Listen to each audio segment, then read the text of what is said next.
Shalom, salam sejahtera bagi Bapak, Ibu, dan saudara-saudariku yang terkasih dalam Kristus.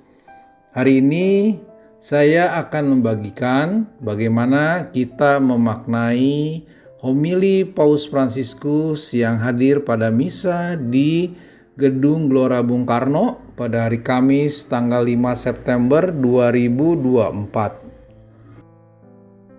Di dalam gereja Katolik, homili adalah bagian dari liturgi, khususnya di dalam misa, di mana imam atau diakon memberikan penjelasan atau refleksi tentang bacaan kitab suci yang telah dibacakan.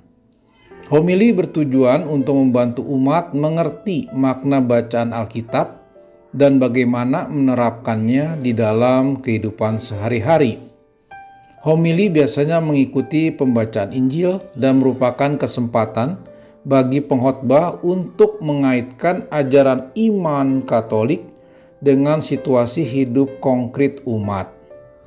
Fokusnya adalah membawa pesan moral, teologis, dan praktis dari bacaan kitab suci agar relevan dengan kondisi kehidupan umat yang mendengarkannya. Di dalam tradisi Katolik, homili bukan sekedar ceramah atau pidato, tetapi bagian dari ibadah, sehingga memiliki dimensi spiritual yang mendalam. Homili juga harus disampaikan dengan kasih, kebijaksanaan, dan penghormatan terhadap gereja serta hidup umat. Bacaan misa diambil dari Injil Lukas bab 5 ayat 1 sampai 11. Penjala ikan menjadi penjala manusia. Pada suatu kali Yesus berdiri di pantai Danau Genesaret, sedang orang banyak mengerumuni dia hendak mendengarkan firman Allah. Ia melihat dua perahu di tepi pantai. Nelayan-nelayannya telah turun dan sedang membasuh jalannya. Ia naik ke dalam salah satu perahu itu, yaitu perahu Simon, dan menyuruh dia supaya menolakkan perahunya sedikit jauh dari pantai. Lalu ia duduk dan mengajar orang banyak dari atas perahu. Setelah selesai berbicara, ia berkata kepada Simon, "Bertoraklah ke tempat yang dalam dan tebarkanlah jalamu untuk menangkap ikan." Simon menjawab, "Guru, telah sepanjang malam kami bekerja keras dan kami tidak menangkap apa-apa. Tetapi karena engkau menyuruhnya, aku akan menebarkan jala juga." Dan setelah mereka melakukannya, mereka menangkap sejumlah besar ikan sehingga jala mereka mulai koyak. Lalu mereka memberi isyarat kepada teman-temannya di perahu yang lain supaya mereka datang membantunya. Dan mereka itu datang. Lalu mereka bersama-sama mengisi kedua perahu itu dengan ikan hingga hampir tenggelam. Ketika Simon Petrus melihat hal itu, ia pun tersungkur di depan Yesus dan berkata, "Tuhan, pergilah daripadaku, karena aku ini seorang berdosa." Sebab ia dan semua orang yang bersama-sama dengan dia takjub oleh karena banyaknya ikan yang mereka tangkap. Demikian juga Yakobus dan Yohanes, anak-anak Zebedeus yang menjadi teman Simon. Kata Yesus kepada Simon, "Jangan takut, mulai dari sekarang engkau akan menjala manusia." Dan sesudah mereka menghela perahu-perahunya ke darat, mereka pun meninggalkan segala sesuatu lalu mengikut Yesus. Demikianlah Injil Kristus, terpujilah Kristus. Baiklah, saya akan bacakan isi homili lengkap dari Bapak Paus Fransiskus. Perjumpaan dengan Yesus mengundang kita untuk menghidupi dua sikap mendasar yang memampukan kita menjadi murid-muridnya, yaitu mendengarkan sabda dan menghidupi sabda. Pertama, mendengar sabda, karena semua hal berasal dari mendengarkan dan membuka diri kita kepadanya, dari menyambut anugerah berharga dari persahabatan dengannya. Lalu penting untuk menghidupi sabda yang telah kita terima, bukan sekedar menjadi pendengar yang sia-sia dan menipu diri kita sendiri. Untuk tidak mengambil resiko sekedar mendengar dengan telinga tanpa membuat sabda itu masuk ke dalam hati dan mengubah cara pikir kita, cara merasa dan bertindak. Sabda yang dianugerahkan dan kita dengar butuh untuk menjadi kehidupan, untuk mengubah kehidupan, untuk berinkarnasi di dalam hidup kita. Kedua sikap dasar inilah, mendengar sabda dan menghidupi sabda, yang dapat kita renungkan dalam Injil-Injil yang baru saja diwartakan. Pertama, mendengarkan sabda. Penginjil bercerita bahwa banyak orang mengerumuni Yesus dan hendak mendengarkan sabda Allah. Mereka mencari Dia, mereka lapar dan haus akan sabda Tuhan, dan mereka mendengarnya bergema dalam sabda Yesus. Nah, adegan ini yang diulang berkali-kali dalam Injil memberitahu kita bahwa hati manusia selalu mencari kebenaran yang dapat memenuhi dan memuaskan hasratnya akan kebahagiaan, yang tidak dapat memuaskan kita hanya oleh sabda manusia, oleh kriteria-kriteria dunia ini, dan oleh penilaian-penilaian duniawi. Kita selalu membutuhkan sebuah terang yang datang dari atas untuk menyinari langkah-langkah kita akan air kehidupan yang memuaskan dahaga padang gurun jiwa, akan sebuah penghiburan yang tidak mengecewakan karena ia berasal dari surga dan bukan dari hal-hal fana dunia ini. Di tengah kekacauan dan kefanaan kata-kata manusia, ada kebutuhan akan sabda Allah, satu-satunya kompas bagi perjalanan kita. Yang di tengah begitu banyaknya luka dan kehilangan, mampu menuntun kita menuju arti kehidupan sejati. Saudara-saudara dan saudari, janganlah kita lupa hal ini. Tugas pertama seorang murid bukanlah mengenakan jubah kerohanian yang sempurna secara luar, atau melakukan hal-hal luar biasa, atau mengerjakan usaha-usaha besar.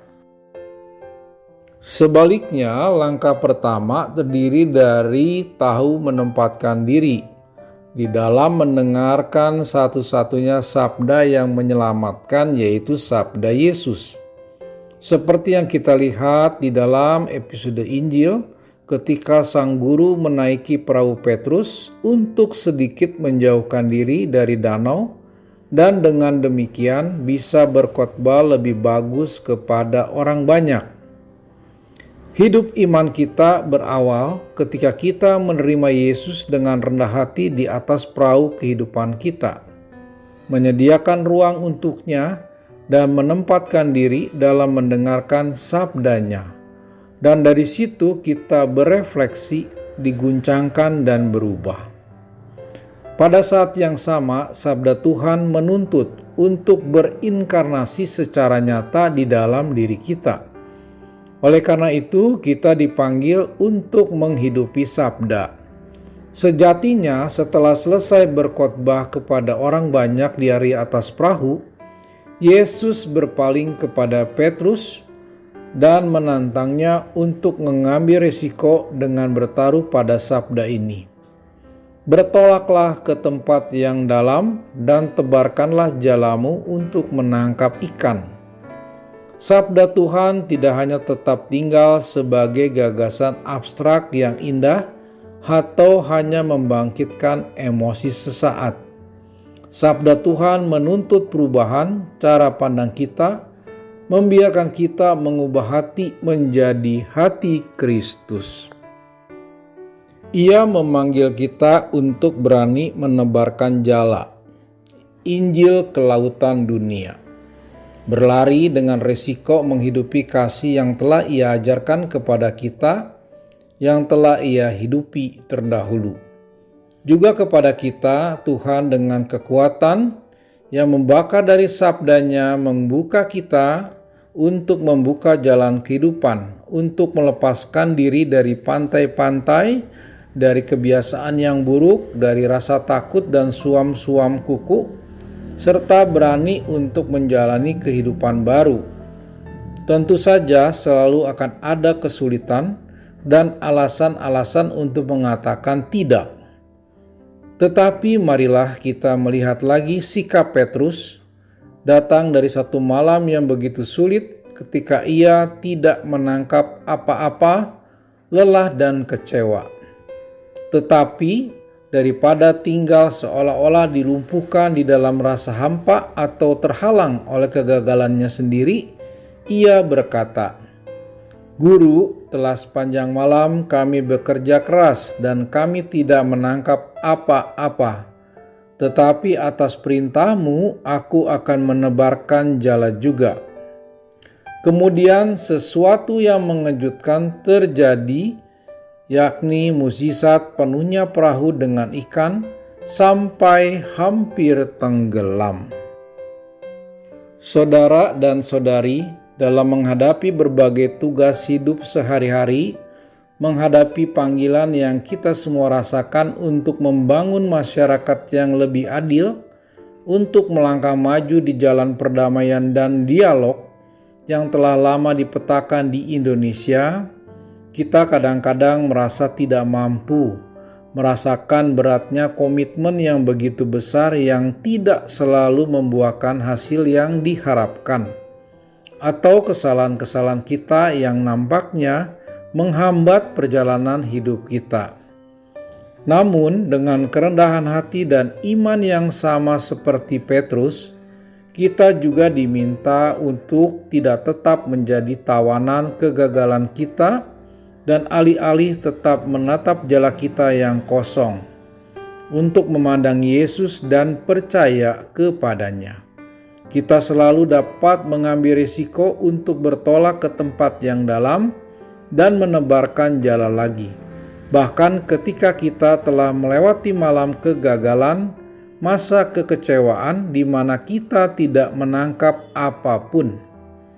Santa Teresa dari Kalkuta yang kita peringati pada hari ini, yang tanpa lelah peduli pada orang yang paling miskin dan memajukan perdamaian dengan dialog, pernah berkata, "Ketika kita tidak memiliki apapun untuk diberikan, hendaklah kita memberikan ketiadaan itu. Dan ingatlah bahwa ketika kamu tidak menuai apa-apa, jangan pernah lelah menabur." Saudara-saudari, saya juga hendak berkata kepada Anda, kepada bangsa ini, kepada Nusantara yang mengagumkan dan beraneka ragam ini, janganlah lelah berlayar dan menebarkan jalamu. Jangan lelah bermimpi dan membangun lagi sebuah peradaban perdamaian. Beranilah selalu untuk memimpikan persaudaraan. Dengan dibimbing oleh sabda Tuhan, saya mendorong Anda semua untuk menaburkan kasih. Dengan penuh keyakinan menempuh jalan dialog, terus memperlihatkan kebaikan budi dan hati, dengan senyum khas yang membedakan Anda untuk menjadi pembangun persatuan dan perdamaian. Dengan demikian, Anda akan menyebarkan aroma harapan di sekeliling Anda. Ini adalah keinginan yang diungkapkan baru-baru ini oleh uskup-uskup di Indonesia. Dan saya juga ingin melibatkan seluruh umat Indonesia berjalan bersama untuk kebaikan gereja dan masyarakat. Jadilah pembangun harapan pengharapan Injil yang tidak mengecewakan, melainkan membuka kita menuju sukacita tanpa akhir. Amin. Bapak, Ibu, dan saudara-saudariku yang terkasih dalam Kristus, dapat disimpulkan bahwa pada homilinya Bapak Paus Fransiskus menekankan, yang pertama, masalah kehidupan murid-murid Yesus dapat juga dialami oleh kita sebagai manusia yang mengalami kesulitan dalam mendapatkan nafkah. Sudah bekerja siang dan malam tetapi tidak dapat menghasilkan, atau dalam pelayanan seolah-olah tidak seorang pun menanggapi pelayanan kita walaupun sudah sungguh-sungguh melayani. Tuhan Yesus tetap meminta para murid untuk menebarkan jala.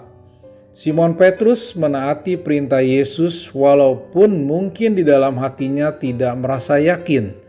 Tetapi karena ketaatannya, Petrus mendapatkan ikan dalam jumlah yang sangat besar sehingga memerlukan bantuan teman-temannya. Lelah dan capek itu manusiawi, tetapi jangan putus harapan dengan masalah kehidupan ini, baik dalam kondisi nyata maupun kondisi rohani. Tetap semangat berjuang, tetap berbuat kebaikan. Ketika Tuhan Yesus memberikan umpannya, kita akan menikmati hasil tuaian pada waktunya. Karena baginya tidak ada kata terlambat. Amin. Demikianlah Bapak, Ibu, dan saudara-saudariku yang terkasih dalam Kristus tentang makna homili Paus Fransiskus pada waktu misa di Gelora Gedung Bung Karno. Semoga ini bermanfaat bagi kita semua. Tuhan Yesus memberkati kita semua. Amin.